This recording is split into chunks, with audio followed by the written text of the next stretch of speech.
Okulota ng'obuulira enjiri. Ekyoto kino bangi bakiroose nnyo naye tebamanyi makulu gaakyo. Tuba tulina ekyoto kino olunaku olwaleero, nze Brother Steven kweno kyano twaddamu ebirooto n'okuyiga ku bintu birala ng'abaana ba Katonda ono tuli balokole. Ekyoto kino ekyokubuulira enjiri kisinziira wa exactly wokirootedde oba wawe weesanze ng'oli mu kyoto kino. Sokulota ng'oli ku street obuulira enjiri, Mukama Katonda akuyita okugenda okukola enjiri ku street. Abasinga tebaagala kugenda kukola enjiri ku street, babulya baswala, banandaba batya. Lwaki ofaayo nnyo banaakulaba batya?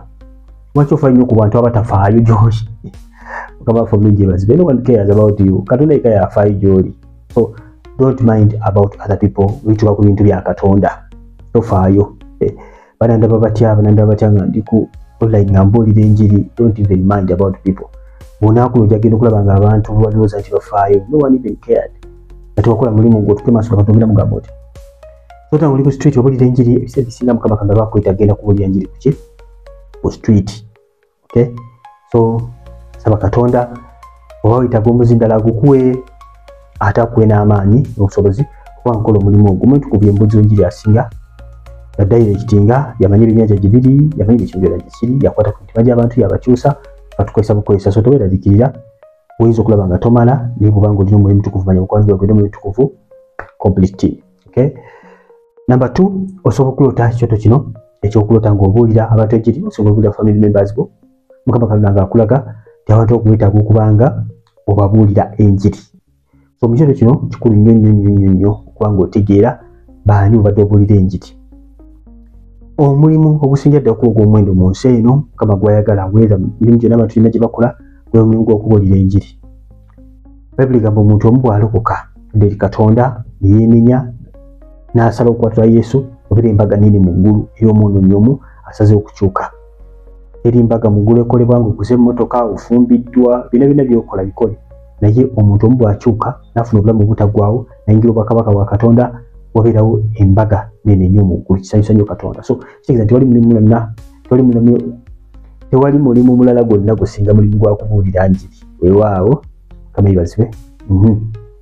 Kakati osobola okulota nga oluusi enjiri obadde ogibuulira ojje ku family members nga bwe bagambye, oluusi ogibuulira omuntu omu, oluusi mukwano gwo y'omanyi obulungi nga Mukama Katonda akulaga. Mukama bakusindika eri omuntu oyo okubanga omubuulira enjiri.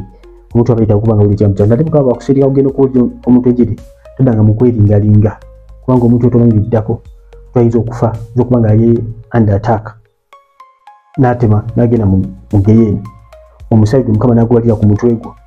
Lwaki? Kubanga wajeema. Ekibi ekyobujeemu kiringa ebyo ebirala byonna, bwenzi, bubbi, byonna bikutwala mu geyeena. N'obujeemu Mukama kugamba ekintu takikola mukwano gwange, naye kikutwaza mu ki? Mu geyeena. Kinyogondera Katonda wabanga akugambye ekintu. Kati weesiimye okubeera wano ku Chosen Generation kubanga tugenda kukuyigiriza bingi ebikwatana ku ngeri Mukama Katonda gy'ayogeramu naffe. Ebirooto ebisinga byonna almost mbimazeeyo, probably omwezi guyinza complete ebirooto byonna ne mbimalayo, tubanga tugenda ku bintu ebirala. Mukama yeebazibwe nnyo. So osobola okulota ate nga olota oli mu kifo ekimu ky'omanyi bulungi, si mukyalo, oluusi mu ddwaliro. So ekisinzira ekifo ky'oba oloose nga gy'obuulira enjiri, Mukama oluusi ebiseera ebisinga bakugamba kugenda mu kifo ekyo obuulira enjiri.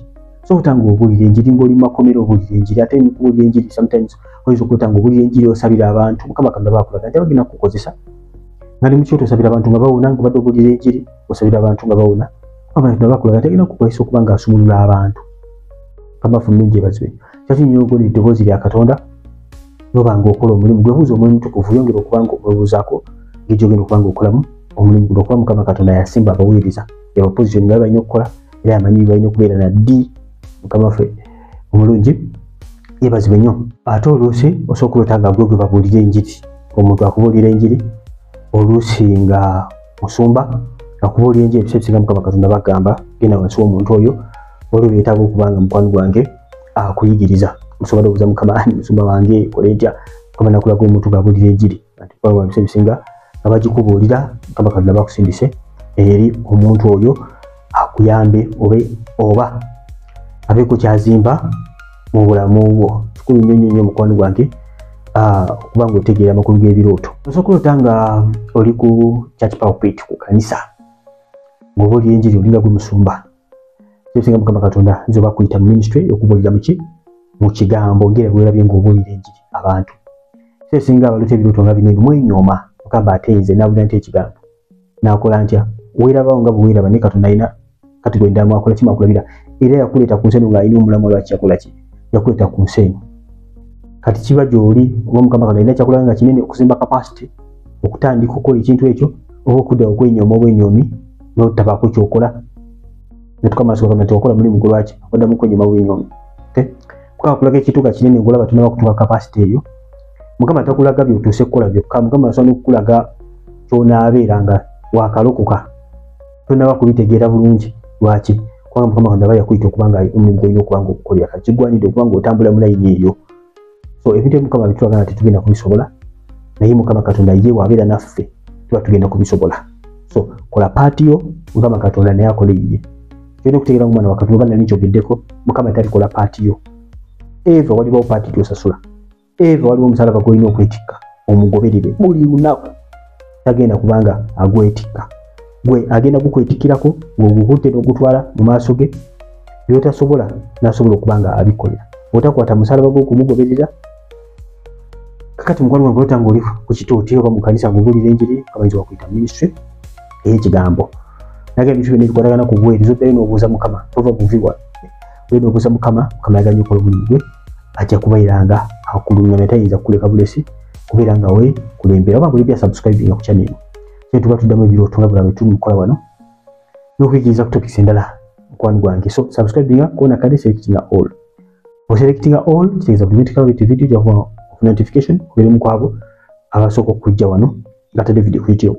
Abasinga mbuuza bane mukikola mutya obuuza abantu bane mukikola mutya mu kubanga batakataka video bati kati nabana kutula nga bwe batuuse dda bakoona kale ne baselectinga all.